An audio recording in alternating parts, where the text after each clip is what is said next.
Hi, in front of me is REALME C3 and today I would like to show you how you can operate apps permissions on this device. First of all, go into settings. Now you need to scroll down,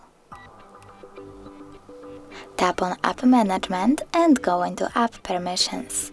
Now pick one of the options, for example location, and select an app.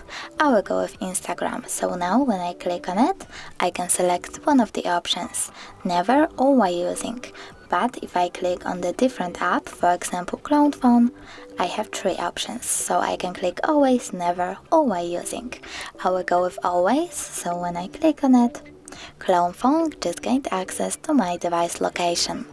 But if you want to manage all permissions that your app has, you can go back, tap on apps over here next to permissions, select an app, for example camera, and manage permissions from here.